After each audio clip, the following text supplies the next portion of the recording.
ভাই দোকানদার কই? দোকানদার এই যে শুনতেছেন? জি বলেন। আপনার বলবো কেন? দোকানদার কই? ও তো গ্রামের বাড়ি গেছে। ওরে বাটপার। বাটপার বলতেছেন কেন? মানে বুঝলাম না কিছু। আমার বাসায় গত 2 দিন আগে ফ্যান লাগাইছে। আমার ছোট বোন সুইচ টিপ দিছে, শক খায় পড়িছে। এখন এটা ঠিক করবো কে? আমি ঠিক করে দিব মনে। চলেন। চলেন সাইকেলে যাই। আপনি পিছনে বসলেন, আপনার বোন সামনে। ফাইজলামি পাইছেন? সাইকেল রাখান। এই আপনি যেমন কাজ করতেছেন আমার কিন্তু ভয় লাগতেছে। সুইচটা অফ করে নিলে পারতেন। আচ্ছা আপনি ভালো করে কাজটা পারবেন তো? কাজটা আগে করি। তোমার আপু কি সবসময় এরকমই করে? কিরকম? রেগে রেগে কথা বলে? না, যদি আমার কোনোদিনও কষ্ট হয় তাহলে আপু খুব বেশি রাইগা যায়। তোমার আপু মনে হয় তোমার অনেক ভালোবাসে। অনেক ভালোবাসে। আর কাউরে বাসে না তো? আর কাউরে মানে কি বলতে চান? না।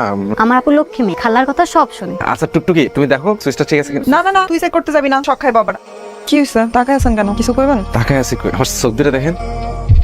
ভালো আছেন আপনি? ভালোই আছি। আচ্ছা দেন, বাজারের ব্যাগ দেন, আমি নিয়ে যেতেছি। কেন? আমি তো আপনার বাড়ির দিকে যেতেছি। আপনার কাল কইলাম না যে আপনার বাড়ির লাইন খুব একটা ভালো নাই, আমি আজকে যা সব ঠিক করে দেব। ঠিক আছে চলেন।